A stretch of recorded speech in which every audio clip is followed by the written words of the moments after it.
Claudio, creo que van 3 meses de gestión. Sí.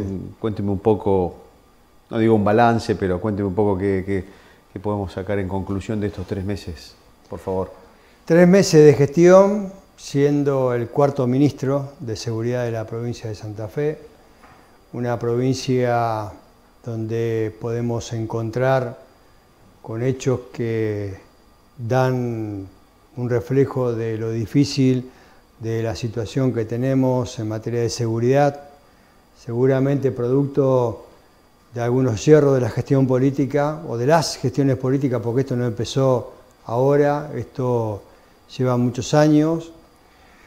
Una realidad que nos golpea, que nos duele a todos los santafesinos, lo digo como santafesino, no solamente como funcionario que hoy tiene la responsabilidad de la gestión política, no solamente de la Policía de la Provincia de Santa Fe, sino también del Servicio Penitenciario Provincial, donde ambas instituciones están debilitadas en lo organizacional, producto de, como le decía, algunos yerros de las gestiones políticas, pero también producto del avance narco por sobre todas las cosas. Sabemos que la provincia de Santa Fe es un enclave estratégico para las organizaciones narcocriminales que encuentran en la provincia un puerto que los pone de cara al mundo, un puerto que es producto del trabajo, del desarrollo, del crecimiento de la industria, de la economía, de una provincia rica que aporta mucho para el país, para la región, pero es un lugar donde las organizaciones narcocriminales encuentran su lugar para llevar adelante sus actividades criminales, de llevar droga a distintas partes del mundo, principalmente hacia Europa. También... Lo detengo un segundo ahí porque me interesa este aspecto. Usted dice, Claudio, que el fenómeno de lo que pasa en Rosario tiene que ver con su ubicación estratégica, especialmente con el puerto. Esto quiere decir que va más allá de bandas eminentemente locales, que esto viene de otro lado y termina saliendo por ahí. En parte esto es así, la característica del ambiente geográfico de nuestra provincia, con sus rutas provinciales terrestres, su límite este fluvial, 878 kilómetros de río Paraná, de un terreno apto propicio para el aterrizaje de narcovuelos, o por lo menos de vuelos irregulares. Si tenemos en cuenta que la cocaína que va hacia distintas partes del mundo, que llega a Rosario por la Ruta Nacional 34 y conexas, o la marihuana que llega a Rosario por ruta provincial, Ruta Nacional 11, quiero decir, y conexas más el río, más la frontera fluvial, evidentemente tenemos una arista del problema que es el narcotráfico a gran escala. Después tenemos el problema del narcomenudeo, y producto de ese narcomenudeo que evidencia una ausencia del Estado, sobre todo en los barrios de conflictividad y vulnerabilidad social, hacen que tengamos otra arista del problema, claro, que es la venta de droga, que es la comercialización de droga al menudeo, y que organizaciones de narcomenudeo se han apropiado del territorio, se han adueñado del territorio, obviamente porque hay una demanda, hay una necesidad de comprar droga en pequeñas cantidades para el consumo, y que es totalmente distinta del narcotráfico, inclusive hasta el lavado de activos. Si la que tiene que ver más con las muertes, con los sicarios, entonces esta última, me imagino. Exactamente, hacia eso apuntaba mi respuesta. Todos los hechos que hemos investigado y que tienen esta alta tasa de criminalidad, principalmente de homicidios, están vinculados con organizaciones dedicadas al narcomenudeo. Que por lo que hemos hablado algunas veces, no son muy sofisticadas las locales. No, son muy artesanales, muy rudimentarias, pero que tienen una estrecha vinculación con protagonistas importantes del delito y del AMPA delictiva en la ciudad de Rosario y en la provincia de Santa Fe, que hoy están presos, producto de las investigaciones, del trabajo de la policía de la provincia de Santa Fe, producto del trabajo de los jueces y de los fiscales, que hacen que hoy estén presos. Pero lo endeble de nuestros sistemas y de nuestras organizaciones hacen que haya una comunicación, que haya una conexión territorial entre las personas que están en las cárceles y el territorio, y esa disputa por dedicarse al negocio del narcomenudeo hace que los enfrentamientos tengan los resultados que tenemos, por supuesto, agravado por la accesibilidad a las armas de fuego que tenemos en el territorio. Bueno, hay 2 o 3 puntos de su respuesta que me gustaría profundizar. El de las armas va a ser uno. Hablando con alguien me decía que en los últimos 10 años se ha duplicado la cantidad de presos. Uno podría decir, si se guiara por solo eso, decir, bueno, está todo funcionando bárbaro. Pues bueno, ahora, evidentemente, no, porque hay más presos, pero hay más delitos, hay más problemas, hay más asesinatos. Evidentemente, uno de los problemas está en la cárcel, ahí me quisiera detener un segundo, y el otro problema está en los barrios a donde no llega el Estado, pero están todas las jurisdicciones ahora dando vueltas por acá, y sin embargo no podemos llegar. Es decir, ¿desde dónde se agarra este problema finalmente? Porque casi da la impresión, Claudio, que desde el sector público, desde el Estado, está todo, casi está fallando todo, ¿no? ¿De dónde se acomoda? ¿De dónde empieza el efecto dominó? ¿De dónde se empieza a emprolijar esto? Se empieza a emprolijar con la incorporación de tecnología, primero identificando los problemas. Hay que tener claro cuáles son los problemas y cuál es el diagnóstico. ¿Los problemas son 5 barrios o no? ¿O es una restricción entre 5 y 7, si quiere se lo puedo enumerar, que son La Rea, Industrial, Empalme, Vía Honda, Tablada y Las Flores. Esos son los principales barrios. Si bien es cierto, en los últimos días hemos tenido un recrudecimiento de la violencia en el barrio Godoy y en el barrio La Cerámica. Sí. Pero en estos 7 barrios que acabo de enumerar, por ahí nos aparecen algunos hechos, como por ejemplo en Tío Rolo o el barrio Toba, donde se han registrado a lo largo de la historia algunos hechos violentos. Obviamente que hay que tener bien claro cuál es el diagnóstico, cuál es identificar el problema para después ver cuáles son las soluciones o cuál es el remedio a los problemas, a esta enfermedad que tenemos, y nosotros lo tenemos perfectamente claro. El tema es que a veces no tenemos los remedios, ni el tratamiento, ni la tecnología, ni la logística y el personal preparado para poder hacer una cirugía mayor. Entonces, en ese sentido, nosotros ya estamos trabajando con incorporación de tecnología. En las cárceles de la provincia de Santa Fe estamos incorporando escáner y body scanner para controlar todo lo que ingrese, no solamente de los presos o de la visita de los presos, sino también del propio personal del servicio penitenciario. No porque lo tengamos bajo sospecha, sino por una cuestión de darle transparencia. Claudio, los presos no pueden tener teléfono. No. O sea, está totalmente de la corte que no todo esto de que comunican, hablan, estoy absolutamente fuera de la norma, de la ley. No es que por una cuestión de no sé qué tienen que no pueden tener teléfono y no pueden. Entonces, esto va a ser una medida que, si funciona bien, va a ser una limitante muy importante. Sí, así es, y más independientemente de las investigaciones judiciales. Con eso no tenemos que frenar, porque gracias a las investigaciones judiciales que hemos hecho, antes de que se incorpore esa tecnología, se lograron incautar celulares y detener personas. Inclusive se ha logrado detener personas que estaban privadas de su libertad con salidas transitorias y que en esa salida transitoria aprovechaban para ir a su casa o a su domicilio donde tenía autorización y volver con celulares escondidos. Hemos encontrado personas que volvían que tenían que pretendían ingresar 6, 7 celulares. Eso se logró con la investigación judicial porque esta tecnología que estamos incorporando es reciente. Y lo que estamos incorporando, principalmente en la cárcel de Piñeiro, son los inhibidores. Es una licitación que ya está aprobada, en la cual la empresa INVAP es la que está habilitada para incorporar los inhibidores en la cárcel de Piñeiro, como les decía. Ya están haciéndose las pruebas pertinentes y calculamos que en los próximos días, no más allá de un mes, 2 meses a más tardar, ya tenemos que tener inhibidores. Vale decir que si hay un celular adentro de la cárcel, en determinados lugares, en determinados pabellones, no se va a poder lograr la comunicación. Entonces, en cuanto al diagnóstico, volviendo al diagnóstico, lo de las cárceles está más o menos claro y la solución está encaminada, digamos, sí, por lo menos mayormente encaminada. Sí. Volviendo a los barrios, a esos 7 barrios, porque los cabecillas están todos presos en general, quedan como chicos sueltos, porque son chicos mayormente, ¿no?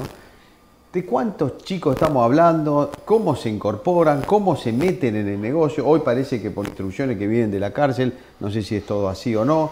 ¿Y por qué la policía provincial, la gendarmería, la prefectura, la policía federal, todas esas fuerzas de seguridad no pueden hacer un plan conjunto para contener a esos chicos, en definitiva? No sé de cuánto estamos hablando, pero ¿por qué no puede pasar eso? Si lo de las cárceles lo pudiéramos sacar de lado, nos ahorramos un montón de cosas. Sí. Pero ¿y acá?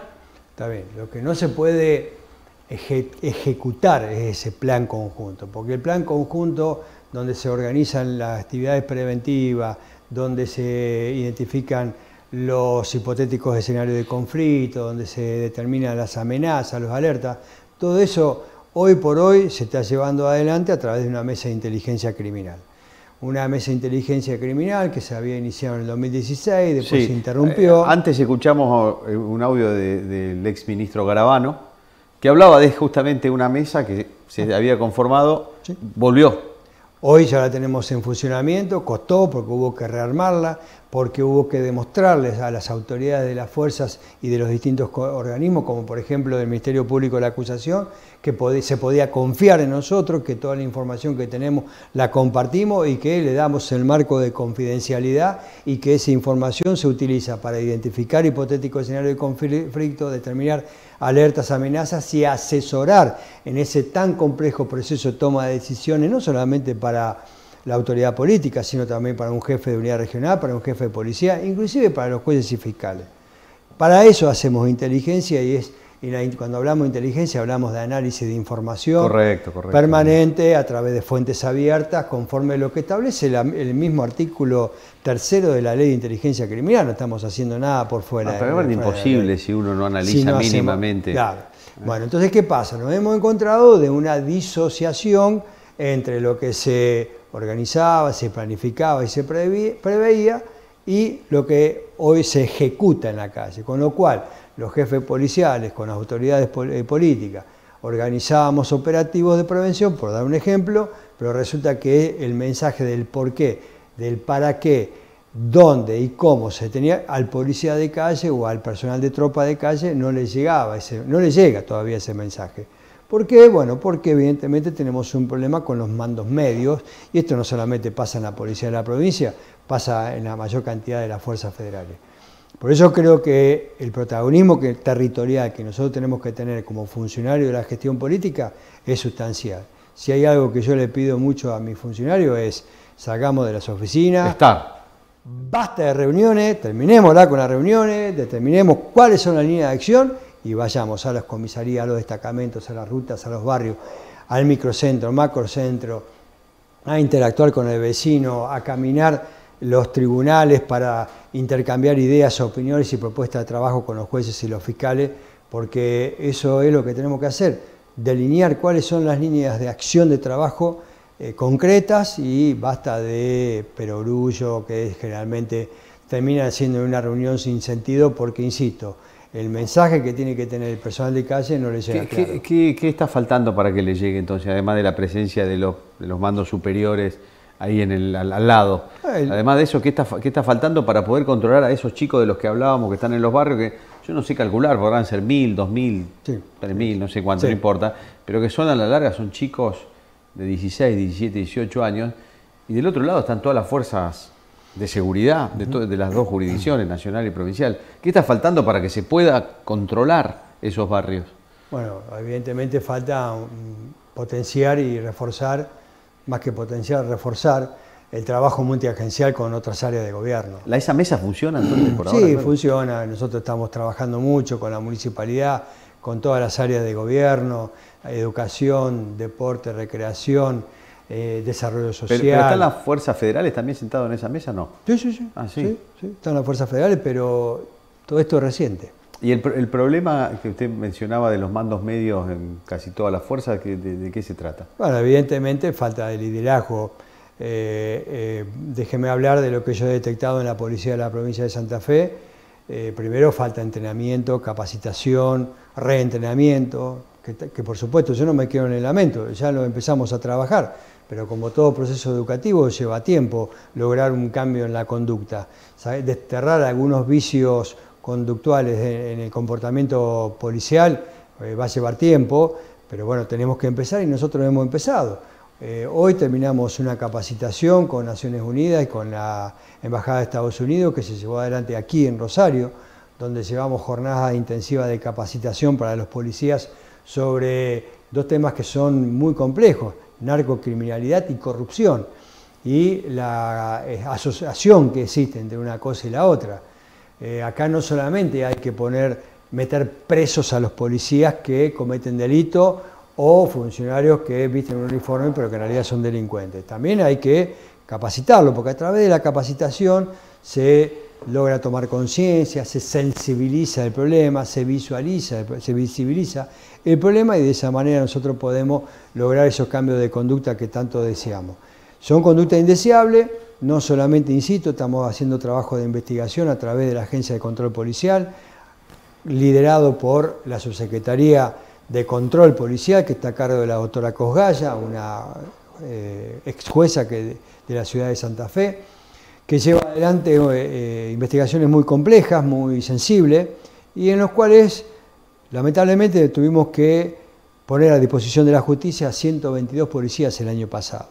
Este año ya estamos también en curso algunas investigaciones, porque si hay algo que me ordenó el gobernador es ser implacable a la hora de sacar de la policía de la provincia esos malos policías o esos delincuentes que visten un uniforme y que tanto daño y mella le hacen al honor y la imagen de la policía de la provincia. El intendente ha salido algunas veces a quejarse de que no hay persecuciones, de que no hay patrulleros o que no hay acción policial, especialmente después de algunos hechos, ¿no? ¿Qué es lo que pasa con la que no andaba el 911? Ahora yo veo que el 911 están tratando también de reencaminarlo. ¿Qué es lo que pasa con la policía en la calle? Bueno, nosotros, aparte de tener un plan de trabajo que implica tener precintos, vale decir circuitos de patrullaje para cada patrullero del comando radioeléctrico o de algunos de los elementos que componen la unidad regional 2, tenemos el apoyo de la Policía de Acción Táctica, de la Policía Comunitaria y obviamente de las Fuerzas Federales. Es cierto, yo no tengo la cantidad de recursos que quisiera tener. Nosotros, los santafesinos, los rosarinos, no tenemos la cantidad de recursos que quisiéramos tener.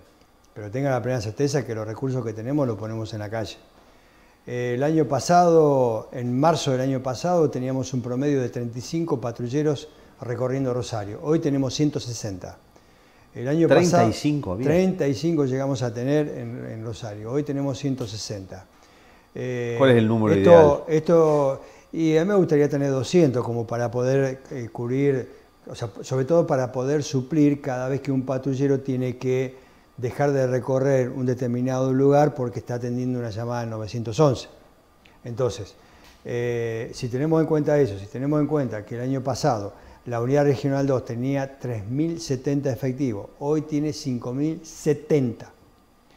Con lo cual, obviamente hay que dividirlos por turnos de trabajo, hay que tener en cuenta algunas situaciones especiales o personales que puede tener el personal policial, como una carpeta médica, pero por supuesto que si usted lo divide por la cantidad de turnos de trabajo que tiene la policía, no es el número que uno quisiera tener. Claro. Nosotros hoy, si tenemos en cuenta que en niveles internacionales debemos tener 400 policías cada 100.000 habitantes, pero esto es una ciudad como Madrid.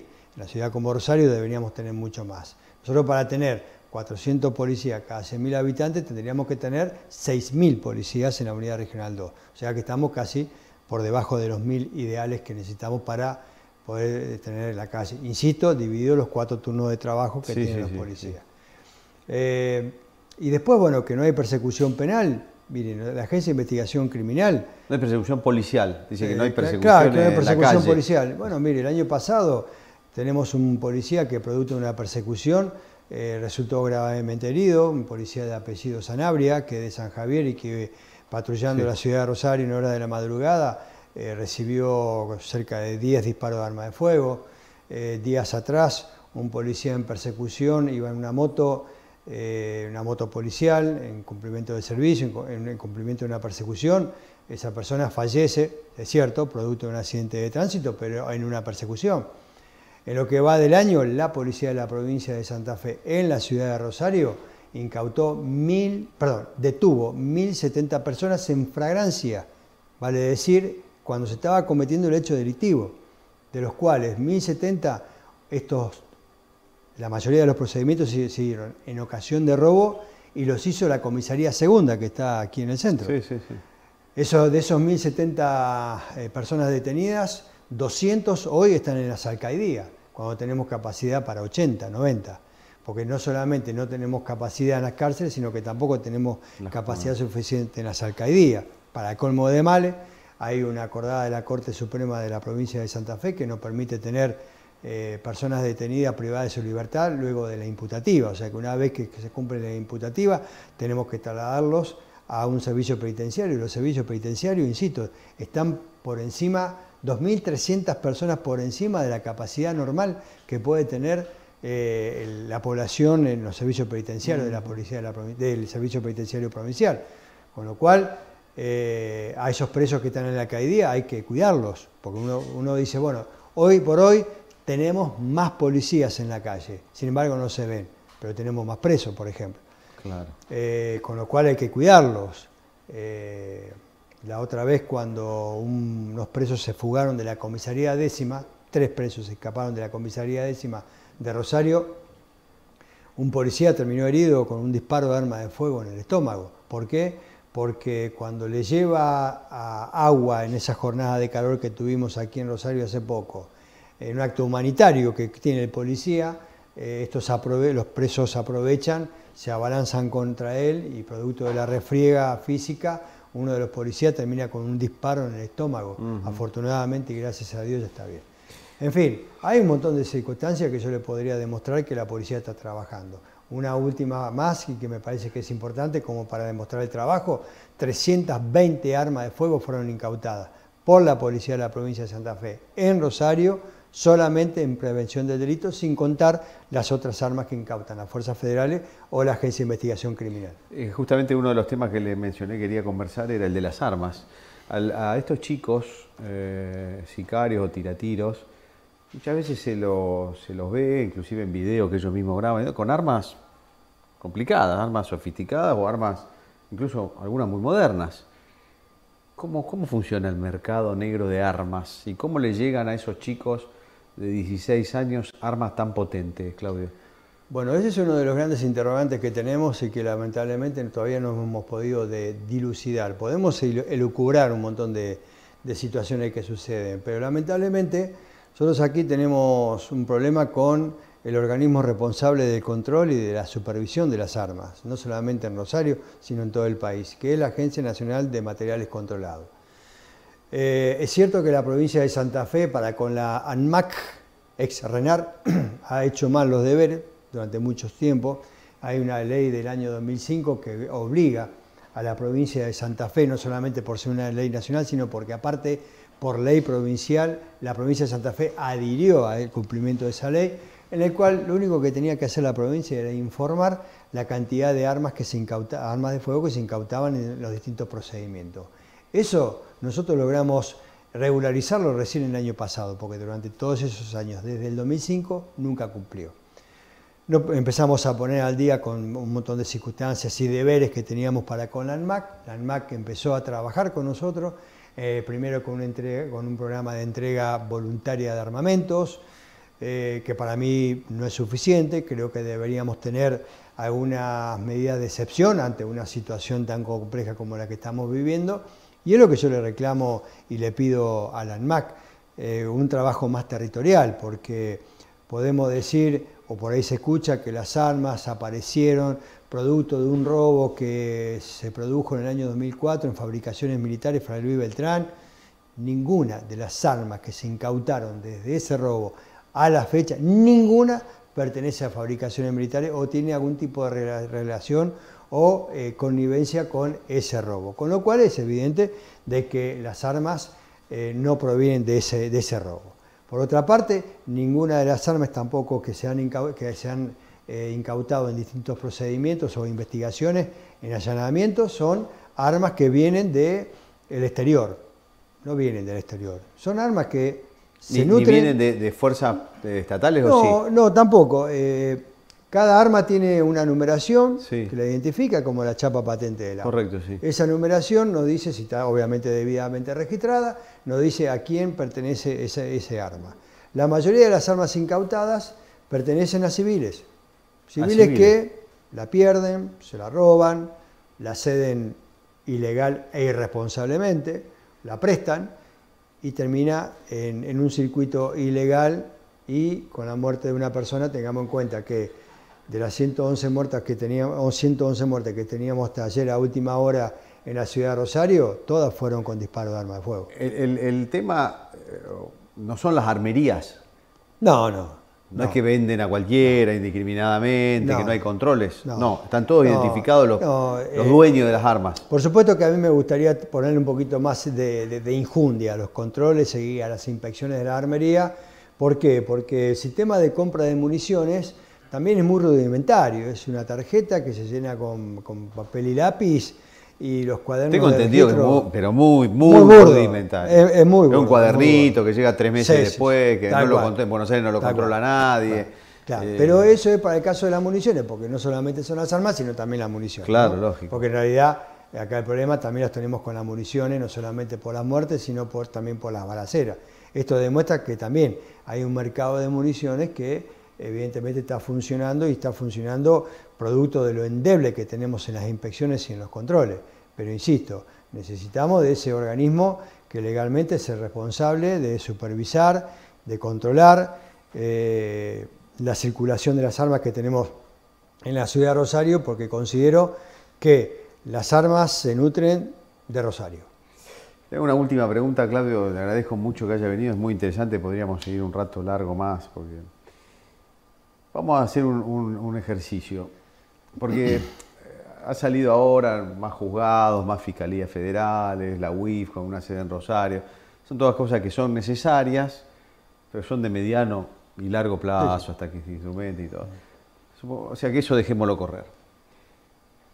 Pero en este ejercicio, si yo le dijera, Claudio, no hay ninguna restricción de plata, no hay ninguna restricción de plata, es decir, 200 patrulleros, ping, 200 patrulleros. Necesito análisis de tal cosa, ping, o sea, no hay restricción de plata. Mejorar las comisarías, ¿Se puede controlar el territorio, esos 7 barrios? Después vemos si la UIF sigue a no sé quién, después vemos la pata política, que desde mi punto de vista hay ahí una cosa muy oscura, después vemos el juzgado federal, pero el territorio, decir, bueno, acá no pasa más nada, nunca hemos... ¿Se puede? O decir, no porque no tengo la gente, no porque por otra cosa. Es decir, yo porque lo que quiero saber es si estamos con un problema gordo, y es cuestión de plata, es cuestión de decisión política.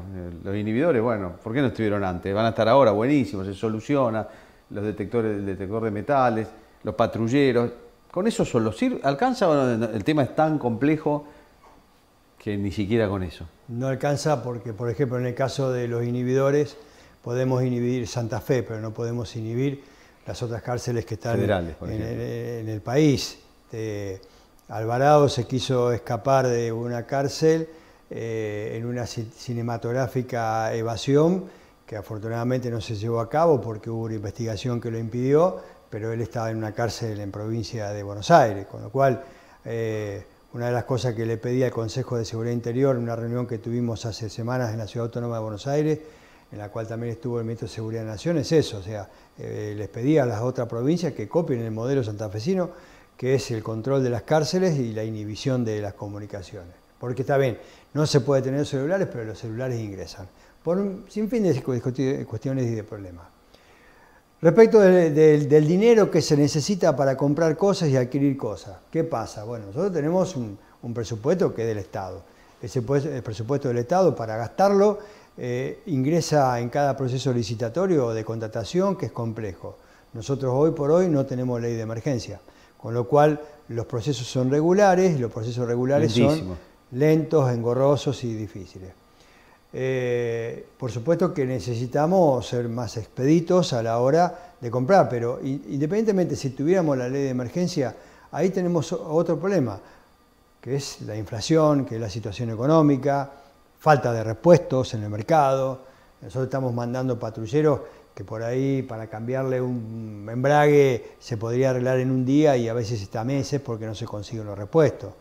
Y comprar vehículos, no hay ninguna empresa en el mundo que pudiera darnos los 600, 700 patrulleros que necesitamos de un día para otro, por más que tengamos la plata. No hay empresa en el mundo que esté en condiciones de hacerlo. El año pasado se nos cayeron una licitación de 6 camiones que necesitamos para transportar un gran problema que tenemos, los elementos incautados que tenemos en comisarías, puede ser moto, auto, que necesitan ser trasladados a un depósito judicial que ya está abarrotado porque no tenemos lugar, que esa es otra de la explicación por el cual no tenemos más policía en la calle, porque tenemos que cuidar los elementos incautados que están en las comisarías. Entonces, se nos cae una licitación de 6 camiones porque no hay empresa en el mundo que pudiera entregarnos un camión. O sea, estamos en un contexto de pospandemia, que no solamente hizo mella en la salud mental de la gente, también hizo mella en la economía, un mundo en guerra que todo complica, y lo que hoy podemos comprar a un precio, mañana seguramente va a tener otro. Entonces todo esto es complejo. Entonces, ¿qué es lo que tenemos que hacer? Bueno, identificar el problema, ver cuáles son los recursos que tenemos, fortalecer los recursos que tenemos y trabajar con participación ciudadana en un modelo de seguridad democrática. Esto es lo que tenemos, necesitamos de los vecinos, de la gente, de los espacios gubernamentales, de municipales, de los privados, para formar un scrum de trabajo y poder traccionar todos juntos hacia un mismo objetivo. Esto no es verso, esto es lo que realmente necesitamos, porque los recursos que tenemos, insisto, no es lo que yo quiero tener, tampoco es que no lo tenemos, pero las demandas que tenemos en materia de seguridad son muchas y necesitamos del trabajo mancomunado, del trabajo conjunto, de la sinergia, no solamente entre fuerzas, sino, insisto, de otros espacios de gobierno, municipal, provincia y espacio privado para poder por lo menos mitigar al día de hoy los problemas que tenemos en materia de seguridad. Le vuelvo a agradecer, Claudio, ha sido muy amable. Gracias a usted por la invitación. Y muchas gracias por el tiempo. Muchas gracias.